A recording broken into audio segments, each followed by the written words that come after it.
Hi പ്രിയപ്പെട്ടവരെ, എല്ലാവരും സുഖമായിട്ടിരിക്കുന്നു എന്ന് വിചാരിക്കുന്നു. ഞാനും സുഖമായിട്ടിരിക്കുന്നു. ഇന്നത്തെ ദിവസത്തിന് ഒരു പ്രത്യേകതയുണ്ട്. വേറെ ഒന്നുമല്ല, ഇന്നൊരു പാലിയേറ്റീവ് കെയർ ഡേ ആണ്. ജാനുവരി 15 ഒരു സ്പെഷ്യൽ ഡേ ആണല്ലേ.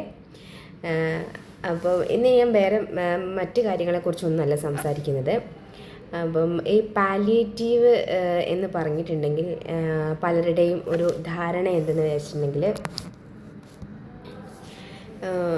നമ്മൾ ഈ മരിക്കാറായ പേഷ്യൻസിനെ കാണാൻ പോകുന്ന ഒരു ഡിപ്പാർട്ട്മെൻറ്റാണ് പാലിയേറ്റീവ് എന്നാണ് പലരുടെയും ഒരു ധാരണ. പക്ഷെ അങ്ങനെയല്ല. പാലിയേറ്റീവ് എന്ന് പറഞ്ഞിട്ടുണ്ടെങ്കിൽ നമ്മൾ മരിക്കാനായ പേഷ്യൻസിനെയോ ഒരു കിടപ്പ് രോഗികളെയോ മാത്രമല്ല കാണുന്നത്, നമ്മളെല്ലാ പേഷ്യൻസിനെയും കാണുന്നുണ്ട്. നമ്മുടെ സേവനങ്ങൾ ആവശ്യമുള്ള എല്ലാ പേഷ്യൻസിനെയും നമ്മൾ കാണുന്നുണ്ട്. അതിൽ ഉൾപ്പെടുത്താവുന്ന ആൾക്കാരാണ് ക്യാൻസർ രോഗികൾ. അത് എന്താ പറയുക, മരിക്കാനായ ക്യാൻസർ രോഗികൾ എന്നൊന്നുമില്ല, എല്ലാ ക്യാൻസർ രോഗികളെയും നമുക്ക് രജിസ്റ്റർ ചെയ്ത് കാണാം. അപ്പം ക്യാൻസർ രോഗികൾ, കിടപ്പിലായ രോഗികൾ, ആക്സിഡൻ്റ് ആയിട്ടുള്ള ആൾക്കാർ, അങ്ങനെ എന്തെങ്കിലും കിഡ്നി ഡയാലിസിസ് ചെയ്യുന്ന പേഷ്യൻസ്, ലിവർ ഡിസീസ് ഉള്ള പേഷ്യൻസ്, ഡയബറ്റിക്, അല്ലാതെ പ്രഷർ, ഷുഗർ, സ്ഥിരം മരുന്ന് കുടിക്കുന്ന ആൾക്കാർ, അതുപോലെ കുറച്ച് വയസ്സായ ആൾക്കാർ, എല്ലാ കാറ്റഗറിയും നമ്മൾ പാലിയേറ്റീവിൽ രജിസ്റ്റർ ചെയ്ത് കാണുന്നുണ്ട്. ഞാനിതിപ്പോൾ ഇങ്ങനെ ഒരു വീഡിയോ ആയിട്ട് ഇടാൻ കാരണം, പലർക്കും പാലിയേറ്റീവിൻ്റെ സേവനങ്ങൾ എന്താണെന്ന് അറിയാത്തത് കൊണ്ട് ആ സേവനങ്ങളൊന്നും ലഭ്യമാവാതെ പോകുന്ന കുറേ ആൾക്കാരുണ്ട്. അതുകൊണ്ടാണ് ഇങ്ങനെ ഒരു വീഡിയോ ചെയ്യാൻ, ഇന്ന് ഒരു പാലിയേറ്റീവ് കെയർ ഡേ ആയതുകൊണ്ട് ഇന്ന് തന്നെ ഇങ്ങനെ ഒരു വീഡിയോ ഇടാനുള്ള കാരണം അതുകൊണ്ടാണ്. എന്താണെന്ന് വെച്ചിട്ടുണ്ടെങ്കിൽ, നമ്മൾ പാലിയേറ്റീവുകാർ കുറേ സേവനങ്ങൾ ചെയ്യുന്നുണ്ട്. അപ്പോൾ അത് പലർക്കും അറിയില്ല. അപ്പോൾ എല്ലാവരും വിചാരിക്കും ഞാൻ ഒരു ക്യാൻസർ പേഷ്യൻറ്റിൻ്റെ രജിസ്ട്രേഷന് ചിലപ്പം പലരും വില്ലിങ് ആവാത്തത്, പാലിയേറ്റീവ് രജിസ്റ്റർ ചെയ്യാത്തത്, എനിക്ക് പ്രശ്നമൊന്നുമില്ലല്ലോ, ഞാൻ മരിക്കാറായ ആളൊന്നുമല്ലല്ലോ, പിന്നെ എന്തിനാണ് എനിക്ക് രജിസ്റ്റർ ചെയ്യുന്നത് എന്നൊരു ചിന്തയൊക്കെ വരും. പക്ഷേ അങ്ങനെ ഒരു ചിന്ത വേണ്ട. പാലിയേറ്റീവ് എന്ന് പറഞ്ഞാൽ ഒരു മരിക്കാനായ ആൾക്കാരെ കാണുന്ന ആൾക്കാരൊന്നുമല്ല, നമ്മളെല്ലാ പേഷ്യൻസിനെയും കാണും. ആവശ്യകതയാണ് ഇവിടെ മുഖ്യം. ഇപ്പം ഒരു കീമോ ടാബ്ലറ്റൊക്കെ കഴിക്കുന്ന ആൾക്കാരാണ്, അവർക്കത് വാങ്ങാൻ ബുദ്ധിമുട്ടുണ്ടെങ്കിൽ ഓരോ പഞ്ചായത്തിലെയും പാലിയേറ്റീവ്, പഞ്ചായത്ത്, മുനിസിപ്പാലിറ്റി എല്ലാം ഇതിൽ ഉൾപ്പെടും കേട്ടോ. ഓരോരുത്തർക്കും എല്ലാ സ്ഥലത്തും എല്ലാ ജില്ലകളിലും പാലിയേറ്റീവ് ഉണ്ടാവും, ഇല്ലാതിരിക്കില്ല. അപ്പം അവരവരുടെ പഞ്ചായത്തിലെ അല്ലെങ്കിൽ മുനിസിപ്പാലിറ്റി പാലിയേറ്റീവിന് ഒരു പ്രൊജക്റ്റ് ഉണ്ടാവും. ആ പ്രൊജക്റ്റിൽ അവർക്ക് ഇത്ര ഫണ്ട് എന്നുണ്ടാവും. അപ്പം 10 ലക്ഷം ആയില്ല, 10 ലക്ഷം, 5 ലക്ഷം, 8 ലക്ഷം എന്നൊക്കെ പറഞ്ഞ ഫണ്ട് ഉണ്ടാവും. ഈ ഫണ്ട് വെച്ചിട്ട് നമ്മളുടെ രോഗികൾക്ക്, നമ്മളെ കാണുന്ന രോഗികൾക്ക് മെഡിസിൻ മേടിച്ച് നൽകാം. പിന്നെ അല്ലാതെ താലൂക്ക് ഹോസ്പിറ്റലുകളിലും അല്ലാതെ PHCകളിലും ഒക്കെ ആണെങ്കിൽ അവർ കഴിക്കുന്ന മരുന്നുകൾ നമുക്ക് സപ്ലൈ ചെയ്യാം. അങ്ങനെയൊക്കെ നിങ്ങൾക്ക് ഉപകാരമുണ്ട്. അതുകൊണ്ട് പല സമയത്തും പല രോഗികൾക്കും ഇത്തരം ഒരു ആവശ്യകത വരുന്ന സമയത്ത് അറിയാതെ പോകുന്നതാണ് ഏറ്റവും വലിയ തെറ്റ്. കാരണം നമ്മുടെ തെറ്റിദ്ധാരണയാണ് പലപ്പോഴും നമ്മൾ ഇത്തരമുള്ള കാര്യങ്ങളിൽ നിന്നെല്ലാം പുറകോട്ട് നിൽക്കുന്നത്. നമ്മൾക്ക് ഇങ്ങനെയല്ല, അതുകൊണ്ട് നമ്മൾ ഇതിനൊന്നും രജിസ്റ്റർ ചെയ്യുന്നില്ല. പാലിയേറ്റീവിനോട് എല്ലാവർക്കും ഉള്ളൊരു പേടി അതാണ്. ഞാനൊരു അവസാന കാലഘട്ടത്തിൽ എഴുതിയ ആളല്ലാത്തത് കൊണ്ട് എനിക്ക് പാലിയേറ്റീവ് രജിസ്റ്റർ ചെയ്യേണ്ട ആവശ്യമില്ല എന്നുള്ള ചിന്താഗതിയാണ്. അങ്ങനെയല്ല. അത് അവസാന കാലഘട്ടത്തിലെത്തിയ ആൾക്കാരെ മാത്രമൊന്നുമല്ല നമ്മൾ കാണുന്നത്, അവരെയും കാണുന്നു എന്ന് മാത്രമേ ഉള്ളൂ. ബാക്കി നമ്മൾ എല്ലാ പേഷ്യൻസിനെയും നമ്മൾ കാണുന്നുണ്ട്. പ്രത്യേകിച്ച് ക്യാൻസർ പേഷ്യൻറ്റ്, അതെല്ലാം ഏത് സ്റ്റേജ് എന്നൊന്നുമില്ല, എല്ലാവരെയും കാണുന്നുണ്ട്. ഇപ്പം എനിക്ക് വേണമെങ്കിൽ പാലിയേറ്റീവ് രജിസ്റ്റർ ചെയ്ത് എനിക്ക് വേണ്ട എൻ്റെ മെഡിസിനും കാര്യങ്ങളും ഒക്കെ എനിക്ക് പാലിയേറ്റീവ് രജിസ്റ്റർ ചെയ്തിട്ടുണ്ടെങ്കിൽ എനിക്ക് കിട്ടും. അതിന് ഇതൊന്നൊന്നുമില്ല. അതിനൊരു APL BPL തരംതിരിവില്ല. അല്ലെങ്കിൽ നമ്മൾ ഭയങ്കര പൈസക്കാരാണെന്നോ അല്ലെങ്കിൽ പൈസ ഇല്ല, അങ്ങനത്തെ ഒരു തരംതിരിവും ഇല്ലാതെ എല്ലാ പേഷ്യൻസിനെയും ഒരേപോലെ കെയർ ചെയ്യുന്ന ആൾക്കാരാണ് പാലിയേറ്റീവുകാർ. അതുകൊണ്ട് നിങ്ങൾ ഇങ്ങനത്തെ എന്തെങ്കിലും സാധനങ്ങളൊക്കെ വേണമെങ്കിൽ, നിങ്ങൾക്ക് കീമോ മെഡിസിൻ, അതല്ലെങ്കിൽ കീമോ ഇഞ്ചക്ഷൻ്റെ കാര്യമല്ല ഞാൻ പറയുന്നത്, കീമോയുടെ ടാബ്ലറ്റുകൾ, എല്ലാ ടാബ്ലറ്റും പാലിയേറ്റീവിൽ കിട്ടുമെന്ന് ഞാൻ പറയുന്നില്ല. പക്ഷേ ചില ടാബ്ലറ്റുകളെല്ലാം പാലിയേറ്റീവുകാർക്ക് അവരുടെ ഫണ്ട് ഉപയോഗിച്ച് പ്രൊജക്റ്റിൽ വെച്ചിട്ട് അവർക്ക് സാധനങ്ങൾ എടുത്ത് പേഷ്യൻസിന് നൽകാം. അതുപോലെ തന്നെ കിടപ്പിലായി പോയ രോഗികൾക്കാണ് എയർ ബെഡ്, നടക്കാൻ പറ്റാത്ത ആൾക്കാർക്കാണ് വാക്കർ, വീൽ ചെയർ എന്ന് വേണ്ട സഹായങ്ങളെല്ലാം പാലിയേറ്റീവുകാർക്ക് പേഷ്യൻറ്റ് രജിസ്റ്റർ ചെയ്താൽ കൊടുക്കാൻ കഴിയും. രജിസ്റ്റർ ചെയ്യാത്തൊരു പേഷ്യൻറ്റിന് കൊടുക്കാനുള്ള റൈറ്റ്സ് പാലിയേറ്റീവിന് ഇല്ല.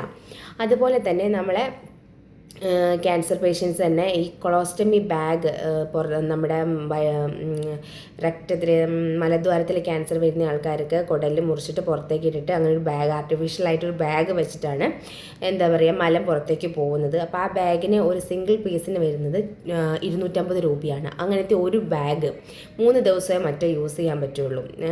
അത് 3 ആഴ്ച വരെ യൂസ് ചെയ്യാൻ പറ്റിയ ബാഗ് ഉണ്ട്, പക്ഷേ അതനുസരിച്ച് വില കൂടും അതിന്.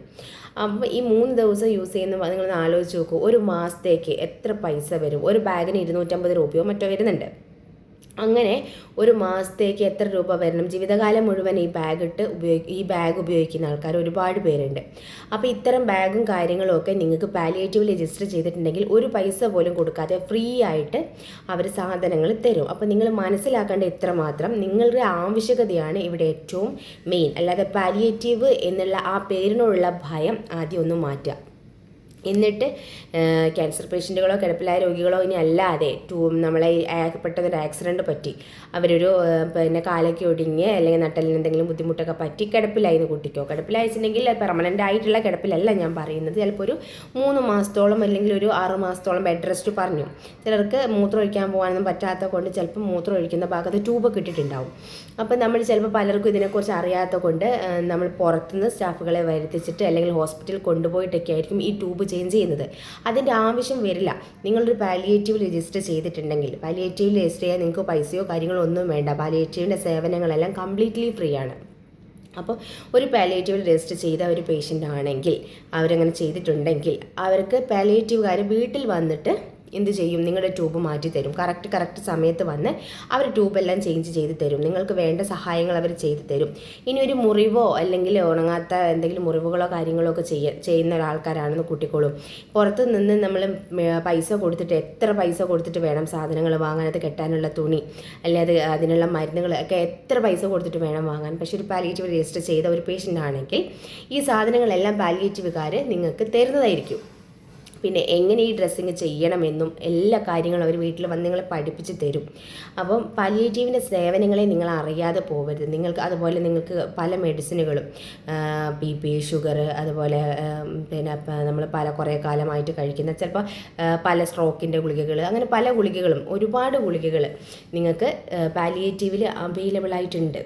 അത് നമ്മളെന്താ പറയുക, ഹോസ്പിറ്റൽ ഞാനിപ്പോൾ ഒരു ഗവൺമെൻറ് ബേസ്ഡ് പാലിയേറ്റീവ് ആയതുകൊണ്ട് ഞാനൊരു താലൂക്ക് ഹോസ്പിറ്റലാണ് വർക്ക് ചെയ്യുന്നത്. അതുകൊണ്ട് തന്നെ എനിക്ക് പറയാൻ കഴിയും എന്തൊക്കെ മെഡിസിൻ എനിക്ക് ഇവിടുന്ന് പേഷ്യൻറ്റിന് കൊടുക്കാൻ കഴിയുമെന്നുള്ളത്. എല്ലാ മെഡിസിനും കിട്ടുമെന്ന് ഞാൻ പറയുന്നില്ല. കാരണം കമ്പനികളൊക്കെ അങ്ങോട്ടും ഇങ്ങോട്ടും മാറ്റമുണ്ടെങ്കിൽ കൂടിയും ഒരുവിധം എല്ലാ സപ്ലൈയും ഗവൺമെൻറ് ബേസ്ഡ് ആയിട്ടുള്ള പാലിയേറ്റീവുകളിലും ഉണ്ട്, അല്ല പ്രൈവറ്റ് പാലിയേറ്റീവുകളിലും ഉണ്ട്. അപ്പം ജസ്റ്റ് നിങ്ങൾ പാലിയേറ്റീവിൻ്റെ സേവനങ്ങൾ എന്താണെന്ന് അറിഞ്ഞിരിക്കുക. ഒരു മരണാസന്നനായ ഒരു രോഗിയെ മാത്രമൊന്നുമല്ല പാലിയേറ്റീവ് കാണുന്നത്, അവരെ കാണുന്നുണ്ട്. പക്ഷേ അതിൻ്റെ കൂടെ നമ്മളെല്ലാ രോഗികളെയും കാണുന്നുണ്ട്. ഇപ്പം നിങ്ങൾക്ക് BP, ഷുഗർ ഒക്കെ ഉള്ള ഒരു പേഷ്യൻ്റ് ആണെങ്കിൽ ഒരു 40-45 വയസ്സൊക്കെ കഴിയുമ്പോഴത്തേക്ക് തന്നെ ഏകദേശം BP, ഷുഗറൊന്നും ഇല്ലാത്ത ആൾക്കാരിന്ന് വളരെ കുറവാണ്.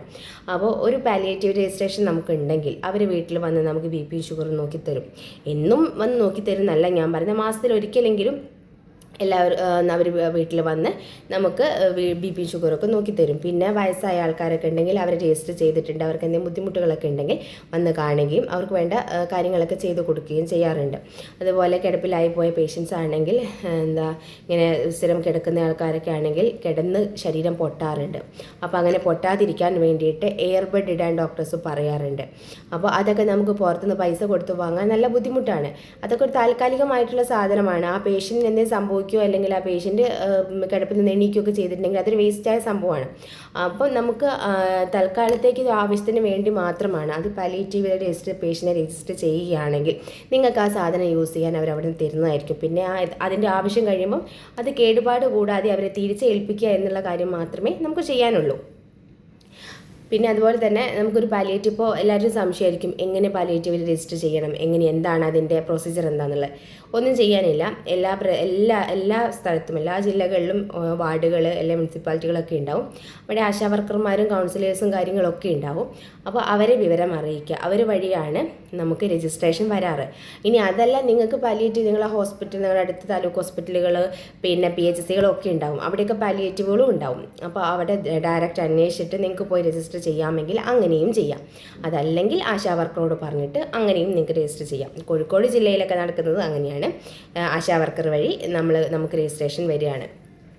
അപ്പം നിങ്ങൾക്ക് എവിടുന്നെങ്കിലും നിങ്ങൾക്ക് ഇങ്ങനെ ഒരു പാലിയേറ്റീവിൻ്റെ സേവനങ്ങൾ നിങ്ങൾക്ക് നിഷേധിക്കുന്നുണ്ടെങ്കിൽ നിങ്ങൾക്ക് അതിന് വേണ്ട എന്താ പറയുക കേസോ കാര്യങ്ങളോ ഒക്കെ ആയിട്ട് നിങ്ങൾക്ക് മുന്നോട്ട് നീങ്ങാം. അത് നിങ്ങൾക്ക് വേണ്ടി ഗവൺമെൻറ് ഒരുക്കിയ ഒരു സഹായം തന്നെയാണ് പാലിയേറ്റീവ്. അത് ആവശ്യമുള്ളവർക്ക് കറക്റ്റ് സമയത്ത് കിട്ടേണ്ടതുണ്ട്. അതുകൊണ്ടാണ് ഞാൻ ഇന്നൊരു പാലിയേറ്റീവ് കെയർ ഡേ ആയതുകൊണ്ട് തന്നെ ഇന്ന് ഞാൻ ഇങ്ങനൊരു വിഷയം പറയാൻ കാരണം. ഒരുപാട് നിങ്ങൾക്ക് വേണ്ടി ഒരുപാട് ഞങ്ങൾക്ക് ചെയ്യാൻ കഴിയും. അപ്പോൾ നിങ്ങൾക്ക് വേണ്ട സേവനങ്ങൾ നിങ്ങൾ നഷ്ടപ്പെടുത്തി കളയരുത് എന്നേ എനിക്ക് പറയാനുള്ളൂ. അപ്പം ഞാൻ പറഞ്ഞല്ലോ, ഈ കൊളോസ്റ്റമി നമ്മുടെ ഈ മലദ്വാരത്തിൽ ക്യാൻസർ വന്ന ആൾക്കാർക്ക് ഉപയോഗിക്കുന്നതാണ് കൊളോസ്റ്റമി എന്ന് പറയുന്നൊരു ബാഗ്. ആ ബാഗിനൊക്കെ നല്ല വിലയാണ്. അപ്പോൾ അതെല്ലാം നിങ്ങൾക്ക് സപ്ലൈ ചെയ്യാൻ കഴിയും. അതുപോലെ ഒരുവിധം ക്യാൻസർ പേഷ്യൻ്റ് എല്ലാം ഉപയോഗിക്കുന്നതാണ് പ്രോട്ടീൻ പൗഡറിനൊക്കെ നല്ല വിലയാണ്.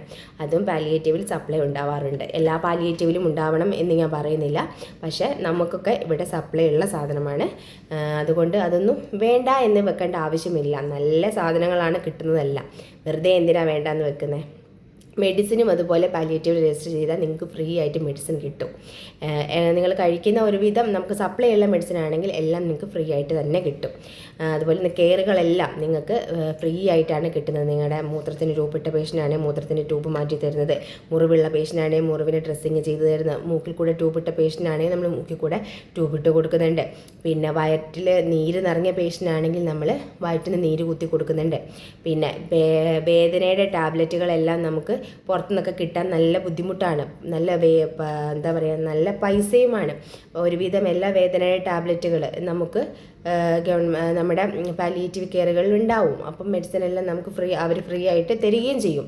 അതൊന്നും പുറത്തുനിന്ന് പൈസ കൊടുത്ത് വാങ്ങാതിരിക്കുക. അപ്പോൾ നിങ്ങളുടെ ഓരോരുത്തരുടെ ധാരണ എന്താണെന്ന് എനിക്കറിയില്ല. അപ്പോൾ പാലിയേറ്റീവിനെ കുറിച്ചുള്ള പൊതുവേ ഉള്ളൊരു ധാരണയാണ് ഞാനിപ്പോൾ പറഞ്ഞത്.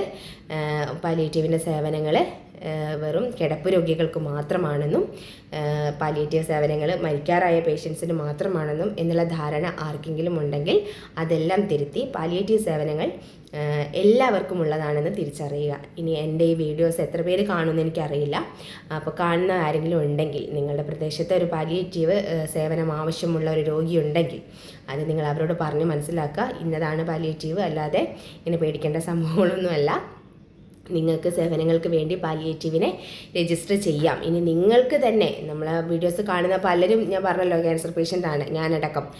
ഞാൻ ഈ പറയുന്ന ഞാനൊരു ക്യാൻസർ പേഷ്യൻ്റാണ്, നിങ്ങൾക്കറിയാം. അതുകൊണ്ടാണ് ഞാൻ പറയുന്നത്. ഒത്തിരി ക്യാൻസർ പേഷ്യൻ്റ് നമ്മളെ വീഡിയോ കാണുന്നുണ്ട്. അപ്പോൾ അവരോടൊക്കെ ഞാൻ പറയുന്ന ഒരു കാര്യം, നിങ്ങൾക്ക് എന്തെങ്കിലും കോസ്റ്റ്ലി ആയ മെഡിസിനോ കാര്യങ്ങളോ അല്ലെങ്കിൽ ഇതുപോലത്തെ കൊളോസ്റ്റമി ബാഗോ യൂറോസ്റ്റമി ബാഗോ അതല്ലെങ്കിൽ വേറെ എന്തെങ്കിലും സേവനങ്ങൾ, അപ്പം ഓറൽ എന്താ പറയുക, കീമോ ടാബ്ലറ്റ് എടുക്കുന്ന ആൾക്കാരുണ്ടാവും. കീമോ ടാബ്ലറ്റുകൾ പലതും പാലിയേറ്റീവ് അവൈലബിൾ ആണ്. അപ്പോൾ നിങ്ങൾ പാലിയേറ്റീവ് രജിസ്റ്റർ ചെയ്തിട്ട് നിങ്ങൾ എന്തൊക്കെ മെഡിസിൻ കഴിക്കുന്നുണ്ടോ ആ മെഡിസിൻ ഏതെങ്കിലുമൊക്കെ പാലിയേറ്റീവിൽ ഉണ്ടോ നിങ്ങൾ അന്വേഷിക്കണം. ഏതെങ്കിലും ഒരു മെഡിസിൻ കിട്ടിയാലും നമുക്ക് അത്രയും പൈസ ചിലവാക്കണ്ടല്ലോ, അത് ലാഭമായില്ലേന്ന് കൂട്ടണം. അപ്പോൾ നിങ്ങൾക്ക് കിട്ടേണ്ട സേവനങ്ങളാണ് അത് നിങ്ങൾ ചോദിച്ച് വാങ്ങണം. പലപ്പോഴും നമുക്ക് അങ്ങോട്ട് വന്ന് അന്വേഷിച്ച് രോഗിയാണോ എന്നുള്ളത് ചിലപ്പം അറിയാൻ പറ്റിയെന്ന് വരില്ല. അതുകൊണ്ടാണ് പറയുന്നത്, നിങ്ങളെ അറിയാൻ വേണ്ടിയിട്ടാണ് നിങ്ങൾക്ക് ചുറ്റുപാടും പലരെയും ഏർപ്പെടുത്തിയിരിക്കുന്നത്. ചിലപ്പോൾ അവരും അറിയാതെ പോവാറുണ്ട്, പ്രത്യേകിച്ച് ആശാ വർക്കേഴ്സൊക്കെ. അപ്പം അത് പലപ്പോഴും രോഗം നമ്മൾ മറച്ചു വെക്കുന്നതുകൊണ്ടാണ് ആരും അറിയാതായി പോകുന്നത്. അപ്പോൾ അങ്ങനെ രോഗങ്ങൾ മറച്ചു വെക്കുമ്പോൾ നമുക്ക് ഇത്തരം കുറേ കാര്യങ്ങളും ഉണ്ട്. നമുക്ക് കിട്ടേണ്ട കുറേ സേവനങ്ങൾ ഒഴിവായി പോവാം, നമുക്ക് കുറേ പൈസ നഷ്ടം വന്നേക്കാം. അതുകൊണ്ടാണ് പറയുന്നത്, ദയവായി ഇങ്ങനത്തെ കാര്യങ്ങളൊക്കെ ഒന്ന് ശ്രദ്ധിക്കുക. നിങ്ങളുടെ പ്രദേശത്തേക്ക് ആരെങ്കിലും ഉണ്ടെങ്കിൽ നിങ്ങളൊന്ന് പറഞ്ഞ് മനസ്സിലാക്കി കൊടുക്കുക. ഇനി ഈ വീഡിയോസ് കാണുന്ന ക്യാൻസർ രോഗികളൊന്നും മനസ്സിലാക്കുക. അതിന് പ്രായമില്ല, ഒന്നുമില്ല.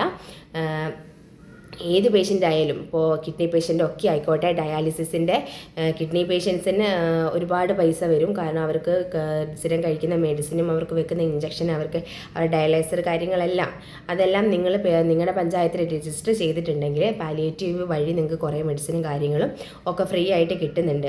അതുകൊണ്ട് കിഡ്നി പേഷ്യൻസോ ഡയാലിസിസ് പേഷ്യൻറ്റോ ഒക്കെ ഉണ്ടെങ്കിൽ രജിസ്റ്റർ ചെയ്യുക പാലിയേറ്റീവിൽ. അതുപോലെ ലിവർ ഡിസീസ് ഉള്ളവരൊക്കെ രജിസ്റ്റർ ചെയ്യുക. നിങ്ങൾക്ക് ഒരുപാട് മെഡിസിനൊക്കെ സ്ഥിരമായി കഴിക്കുന്ന ആൾക്കാരെല്ലാം ഒരു പാലിയേറ്റീവ് രജിസ്റ്റർ ചെയ്യാൻ ശ്രമിക്കുക. അങ്ങനെ ചെയ്തിട്ടുണ്ടെങ്കിൽ നിങ്ങൾക്ക് കുറേ മെഡിസിനും കാര്യങ്ങളെല്ലാം ഫ്രീ ആയിട്ട് പാലിയേറ്റീവിൽ നിന്ന് കിട്ടുന്നതായിരിക്കും. എന്നും എപ്പോഴും കിട്ടുമെന്ന് ഞാൻ പറയില്ല. നമുക്ക് കുറേ പ്രശ്നങ്ങളുണ്ട്. നമ്മുടെ ഫണ്ട് കാര്യങ്ങൾ വരുന്ന സമയത്ത് നമ്മൾ മെഡിസിൻ എടുക്കും. പക്ഷേ ആ മെഡിസിൻ തീർന്ന് കഴിയുമ്പോൾ അടുത്ത ഫണ്ട് വരാൻ കുറച്ച് ടൈം എടുക്കും. അപ്പം വീണ്ടും അടുത്ത ഫണ്ട് വന്ന് കഴിഞ്ഞിട്ടാണ് പിന്നെ മെഡിസിൻ വരിക. അപ്പോൾ അങ്ങനെ കുറച്ച് ഗ്യാപ്പിംഗ് ഒക്കെ ചിലപ്പോൾ വരും. എങ്കിലും മെഡിസിൻ നിങ്ങൾക്ക് ഉള്ളിടത്തോളം നമ്മൾ തരും. അതുകൊണ്ടാണ് പറയുന്നത്, നിങ്ങൾ കാര്യങ്ങൾ മനസ്സിലാക്കുക. എന്നിട്ട് പാലിയേറ്റീവ് സേവനങ്ങൾ ആവശ്യമുള്ളവർ ദയവായി പാലിയേറ്റീവ് രജിസ്റ്റർ ചെയ്യുക. അപ്പം പാലിയേറ്റീവിനെ കുറിച്ചൊരു തെറ്റിദ്ധാരണ ആർക്കെങ്കിലും ഉണ്ടെങ്കിൽ അത് ഒഴിവാക്കുക. അപ്പം ഞാൻ ഇന്ന് ചെയ്യുന്ന വീഡിയോ എന്താ പറയുക, പരമാവധി ഞാൻ ഇതുവരെ അങ്ങനെ ഷെയർ ചെയ്യാൻ ഞാൻ ആരോടും പറഞ്ഞിട്ടില്ല. ഇന്നത്തെ ഈ വീഡിയോ നിങ്ങൾ പരമാവധി എല്ലാവർക്കും ഒന്ന് ഷെയർ ചെയ്യാൻ ശ്രമിക്കുക. കാരണം ഒരുപാട് പേർക്ക് ഇങ്ങനെയൊരു സേവനം ആവശ്യമുള്ളവരുണ്ടാവാം, ഇതിനെക്കുറിച്ച് അറിയാത്തവരുണ്ടാവാം. പലരും നമ്മളെ അടുത്ത് വന്നിട്ട് പറയുന്നുണ്ട്, അയ്യോ ഞങ്ങളിങ്ങനെ പാലിയേറ്റീവിൽ ഇങ്ങനെ രജിസ്റ്റർ ചെയ്ത് അതൊക്കെ കിട്ടും എന്നുള്ളത് ഞങ്ങൾക്ക് അറിയില്ലായിരുന്നു. അപ്പം ഇങ്ങനെ ഞങ്ങൾ കുറേ കാലം മെഡിസിനൊക്കെ വാങ്ങി എത്രയോ പൈസ മുടക്കി, അല്ലെങ്കിൽ കുറേ കാലമായി ഇങ്ങനെ ബാഗ്, നമ്മളെ കൊളോസ്റ്റമി ബാഗ്, യൂറോസ്റ്റമി ബാഗ്, ഇങ്ങനെ സാധനങ്ങളൊക്കെ നമ്മൾ വാങ്ങും, നമുക്ക് അറിയില്ലായിരുന്നു മെഡിസിൻ്റെ കാര്യം. അങ്ങനെ air bed, walker, wheel chair എന്ന് വേണ്ട എല്ലാ സാധനങ്ങളും ഞങ്ങൾ അറിയില്ലായിരുന്നു. ഇങ്ങനെ പാലിയേറ്റീവ് രജിസ്റ്റർ ചെയ്താൽ കിട്ടും എന്നുള്ള അറിയില്ലായിരുന്നു പറയുന്ന ഒത്തിരി പേരുണ്ട്. അതുകൊണ്ടാണ് പറയുന്നത്, അങ്ങനെ അറിയാത്തവരിലേക്ക് ഈ വീഡിയോ ഒന്ന് ഷെയർ ചെയ്യാൻ ശ്രമിക്കുക. കാരണം ഒരുപാട് പേർക്ക് ഉപകാരപ്പെടും എന്ന് എനിക്ക് ഉറപ്പുള്ളൊരു വീഡിയോ ആയതുകൊണ്ടാണ് ഞാൻ ഇതൊന്ന് ഷെയർ ചെയ്യാൻ പറയുന്നത്. അപ്പം ഓക്കെ, ബൈ.